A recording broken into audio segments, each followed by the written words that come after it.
Good day everyone, welcome back. And once again, this is Irish Lagawan and this is the continuation for our topic for Developmental Reading 1. And today we will be discussing about reading for a specific purpose. Now, we have here skimming and scanning and so on. So first we will be discussing about skimming. So what is skimming? It is a reading for a general impression. So skimming the text you are about to read should give you an idea of the usefulness of the text or for your purposes, and also a general idea of what it is about. It is the information helps you to decide how well you should read it. So, scanning is a process of reading only main ideas within a passage to get an overall impression of the content of our reading selections. Now, how to skim? So, for us to skim, we have to read the title. Second one is read the introduction or the first paragraph. Then next, read the first sentence of every other paragraph. Then read any headings and subheadings. Then notice any pictures, charts, or graphs. And read the summary of the last paragraph. The function of using skimming is to get an overview of a text and get main points. So what is the importance of skimming skill? With skimming, your overall understanding is reduced because you don't read everything. You only read what is important to your purpose. Now let's proceed to scanning. Scanning is reading for a specific detail. One may need to find answers to certain questions you have set beforehand, like what, who, or when. So scanning is reading technique to be used when you want to find specific information quickly. Scanning is you have a question in your mind and you read the passage only to find the answer. So you're just ignoring unrelated information. Now, how to scan? First, we have to state the specific information you are looking for. Second one is try to anticipate how the answer will appear and what clues you might use to help you locate the answer.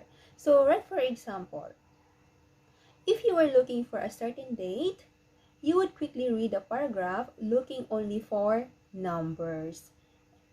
So, also use headings and any other aids that will help you identify which sections might contain the information you are looking for.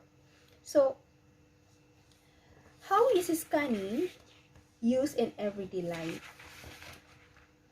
Well, scanning is commonly used in everyday life, right? For example, when looking up a word in a dictionary or finding your friend's name in the contacts directory of your phone.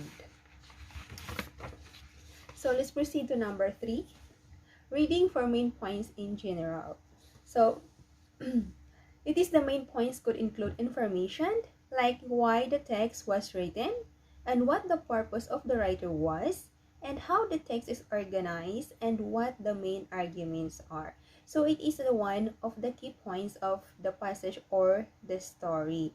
So what the author is trying to tell and the reader what the story is about. Ask yourself when reading, what is the writer trying to tell me? It is a summary and think general, not too specific.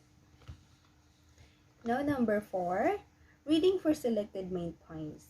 So one may look for information about a specific area or answers to certain questions. So one reading will probably the aim and finding the information only. So right, for example, reading for a thesis. So how do you find the selected main points or idea?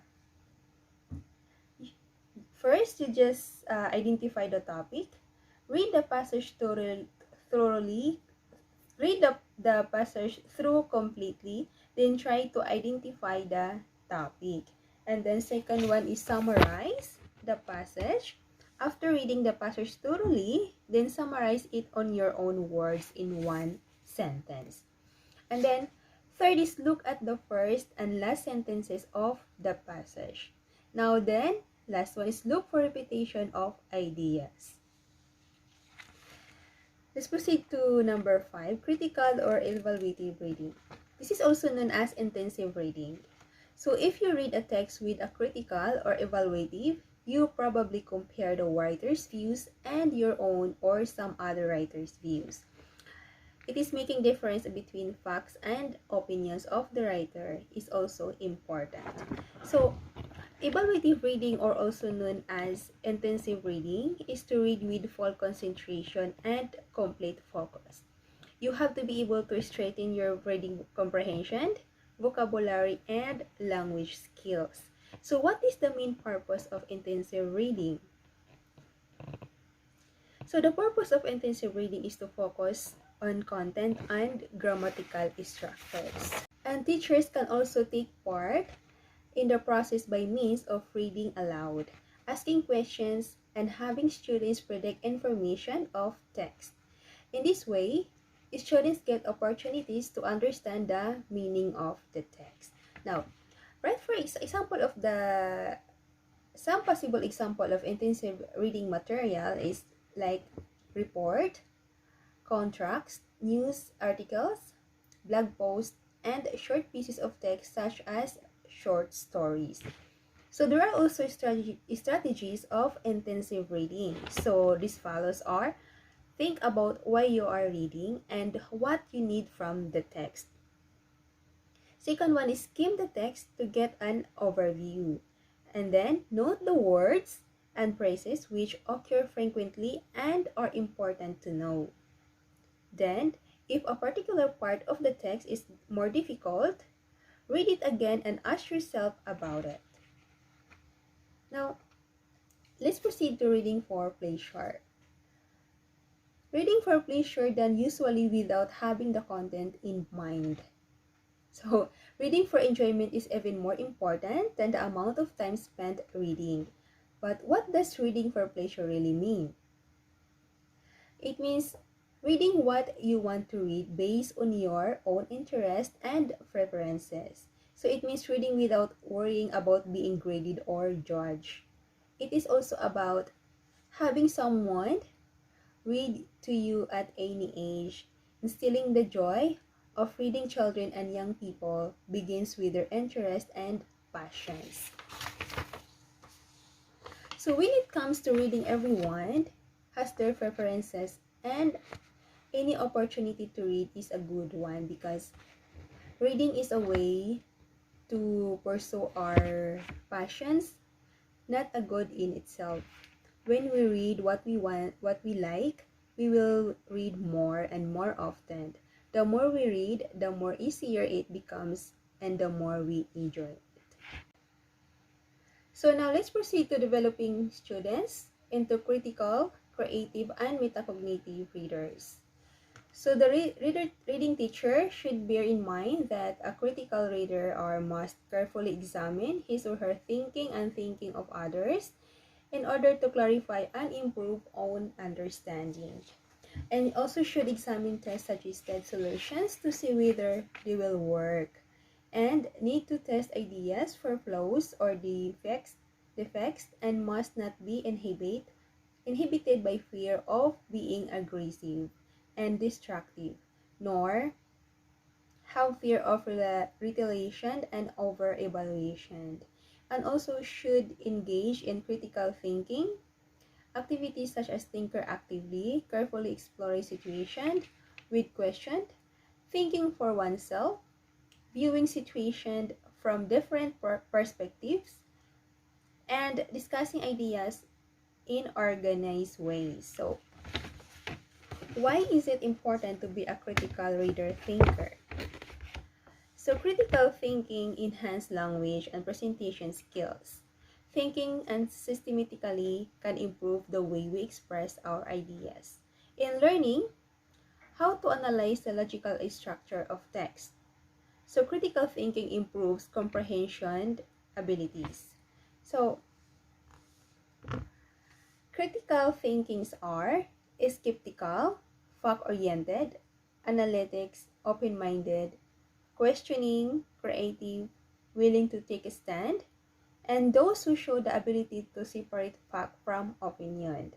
So recognize propaganda techniques, compares different sources of information, recognize important missing information, draws inferences that are not explicitly stated, and identifies the author's background on or purpose. So how do you use critical thinking? So these are the 5 steps of critical thinking. So identify the problem questions. Second one is gather data, opinions, and arguments. Third, analyze and evaluate the data. Fourth, identify assumptions, establish significance, make a decision, reach a conclusion.